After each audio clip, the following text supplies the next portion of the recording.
कृष्णा। आज हमारे साथ है केशव प्रभु जी, जो परम पूज्य लोकनाथ स्वामी महाराज जी के शिष्य हैं। हाल ही में इन्होंने नेपाल पदयात्रा में भाग लिया और आज उनके नेपाल पदयात्रा के अनुभव के विषय में जानेंगे। हरे कृष्ण प्रभु जी। हरे कृष्ण। हाल ही में आपने नेपाल पदयात्रा में भाग लिया, आपका अनुभव कैसा रहा? हाल ही में मुझे 3 दिवस की नेपाल पदयात्रा में भाग लेने का अवसर मिला और यह बहुत ही सौभाग्य का विषय था। पदयात्रा केवल पैदल चलने की यात्रा नहीं थी, इसमें हमने हरिनाम के साथ 3 दिनों को जिया है और साथ ही पदयात्रा बाह्य परिवर्तन के साथ साथ आंतरिक परिवर्तन का भी विषय है। पदयात्रा का दैनिक जीवन कैसा था प्रभु जी? पदयात्रा में हम लोग दैनिक सुबह 3:30 बजे उठते थे, उसके बाद में मंगल आरती, मॉर्निंग प्रोग्राम, गुरु महाराज के साथ वीडियो कॉल पर जप करते थे। उसके बाद में निरंतर अपनी सेवाओं में लग जाते थे। विश्राम के लिए सीमित समय होता था, प्रसादम के लिए सीमित समय होता था, सोने के लिए सीमित समय होता था और सारा दिन केवल सेवा और नाम के साथ बीतता था। जिस प्रकार भगवान ने भगवद गीता में कहा है, सततम कीर्तयन्तो माम, तो सततम कीर्तयन्तो माम का प्रत्यक्ष अनुभव पदयात्रा में होता था।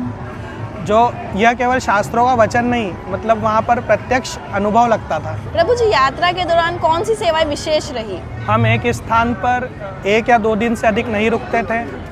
हर बार हमें 1-2 किलोमीटर आगे नई जगह खोजनी होती थी और रोज़ रात में रथ के अंदर सामान लोड और अनलोड करना, ये हमें बार बार करना होता था। साथ ही बैलों के लिए चारा उबालना, उन्हें खिलाना, बैलों की नित्य सेवा करना, उसके साथ डीटीज़ की सेवा करना, श्री श्री निताई गौर सुंदर के लिए प्रसाद तैयार करना और उनकी आरती सेवा करना। और रोज़ शाम को हम हरिनाम संकीर्तन के लिए गांव में निकलते थे, जिससे हमारी दिन भर की थकान दूर हो जाया करती थी। प्रभु जी, पदयात्रा के इस अनुभव ने आपको क्या सिखाया?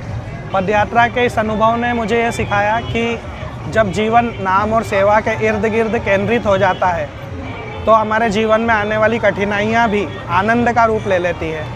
और साथ ही अनुशासन, सेवा, साधना और त्याग, इन सब का संगम हमें पदयात्रा में देखने को मिलता है। इसलिए मैं आप सभी दर्शकों से निवेदन करूंगा कि यदि जीवन में अवसर मिले तो कम से कम एक बार पदयात्रा का अनुभव अवश्य करें।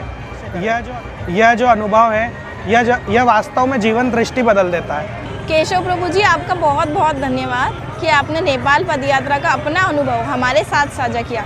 हम प्रार्थना करते हैं कि यह प्रेरणा और सेवा निरंतर आगे बढ़ती रहे। Hare Krishna. All glories to Guru Maharaj, all glories to Srila Prabhupada. Hare Krishna.